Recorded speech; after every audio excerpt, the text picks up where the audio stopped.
नमस्कार, मैं हूं अंकुर और आप देख रहे हैं सत्य हिंदी। एक नजर अब तक की सुर्खियों पर। पुणे में गुरुवार से शुरू होने वाली आरएसएस और भाजपा सहित उसके 36 सहयोगी संगठनों की 3 दिवसीय समन्वय बैठक में राष्ट्र, धर्म और संस्कृति से जुड़े मुद्दों पर ध्यान केंद्रित किया जाएगा। ये बैठक ऐसे समय में हो रही है जब सनातन धर्म का मुद्दा भाजपा जोर शोर से उठा रही है। भाजपा आरएसएस इस बैठक को लेकर मीडिया में बहुत ज्यादा प्रचार नहीं कर रहे हैं।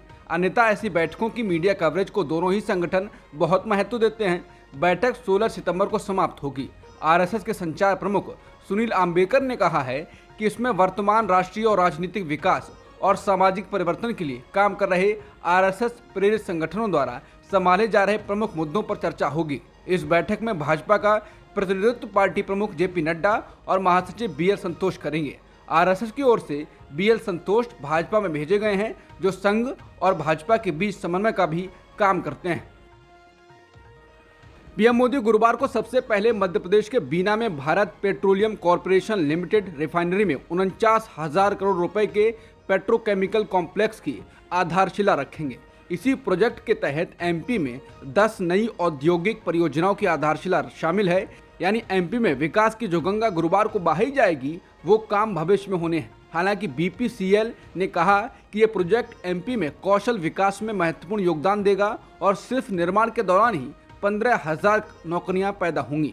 इसके अलावा 1 लाख प्रत्यक्ष और अप्रत्यक्ष रोजगार के अवसर भी पैदा होंगे। जाहिर सी बात है कि ऐसे प्रोजेक्ट को पूरा होने में वर्षों लगते हैं, लेकिन युवकों में एक उम्मीद तो जगा ही जाएंगे। महाराष्ट्र सरकार में मंत्री और अजित पवार गुट के नेता छगन भुजबल ने मराठा आरक्षण की मांग कर दी है। छगन भुजबल ओबीसी के बड़े नेता माने जाते रहे हैं। इस बीच उनका कहना है कि केंद्र सरकार ने आर्थिक रूप से कमजोर वर्गों को 10% स्वतंत्र आरक्षण देकर 50% की सीमा पार कर ली है। ऐसे में केंद्र सरकार मराठा आरक्षण का भी समाधान कर सकती है। उन्होंने कहा कि केवल केंद्र सरकार ही मराठा समुदाय के लिए आरक्षण में 10 से 12% की बढ़ोतरी कर आरक्षण की समस्या का समाधान कर सकती है। उन्होंने कहा कि मराठा आरक्षण का फैसला पूरी तरह से केंद्र सरकार के हाथ में है। लोकसत्ता के लोक संवाद कार्यक्रम में बोलते हुए मंत्री ने यह भी कहा कि वो बिहार की तर्ज पर महाराष्ट्र में भी जाति आधारित जनगणना की अपनी मांग पर कायम हैं। उन्होंने ये भी कहा कि मराठों के लिए आरक्षण के खिलाफ नहीं है, लेकिन इसे ओबीसी आरक्षण से समझौता किए बिना दिया जाना चाहिए।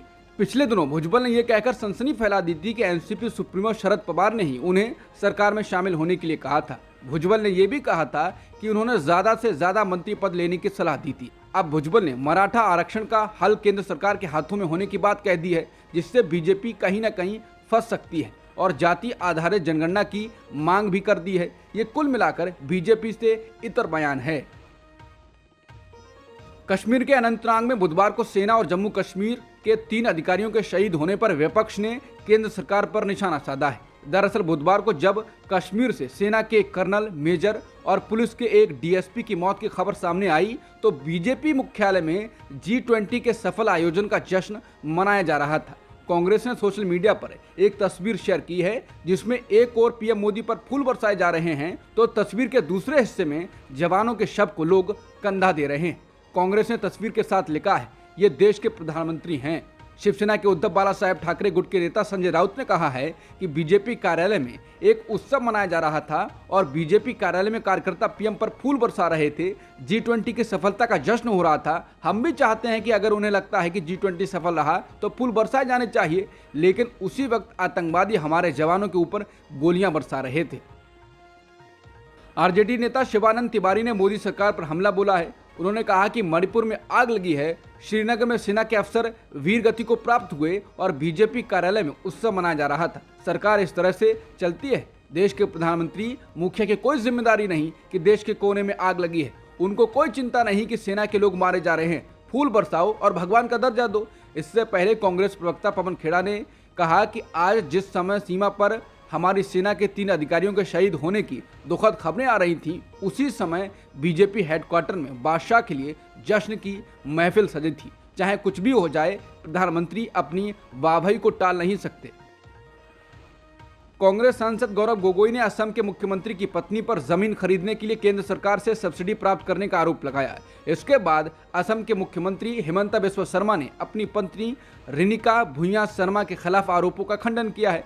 लेकिन इसके बाद गौरव गोगोई ने केंद्र सरकार का एक दस्तावेज जारी कर दिया जिसमें सीएम की पत्नी और उनकी कंपनी का नाम सब्सिडी यानी लाभ पाने वालों में लिखा हुआ है। ये सारा मामला प्रधानमंत्री किसान संपदा स्कीम से जुड़ा है। केंद्र सरकार इस योजना के जरिए किसानों की आमदनी दोगुना करने का दावा करती है। असम के किसानों को ऐसी स्कीम की शायद ही जानकारी हो, लेकिन मुख्यमंत्री की पत्नी को किसान संपदा स्कीम की जरूर जानकारी थी। कांग्रेस सांसद गौरव गोगोई का आरोप है कि सीएम शर्मा की पत्नी ने जमीन खरीदने के लिए इस स्कीम के पैसे का इस्तेमाल किया है।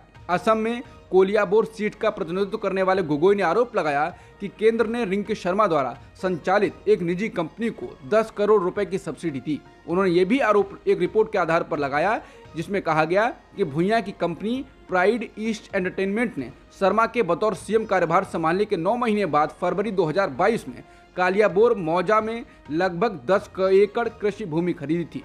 कृषि प्लॉट को कुछ ही महीनों में औद्योगिक भूमि में बदल दिया गया। फिर प्राइड ईस्ट एंटरटेनमेंट ने फूड प्रोसेसिंग यूनिट लगाने के लिए प्रधानमंत्री किसान संपदा योजना के तहत सब्सिडी के लिए आवेदन किया। केंद्रीय खाद्य प्रसंस्करण मंत्रालय ने फौरन ही 10 करोड़ रुपए की सब्सिडी को मंजूरी दे दी। पिछले साल 10 नवंबर को कंपनी को 10 करोड़ रुपए मिल गए।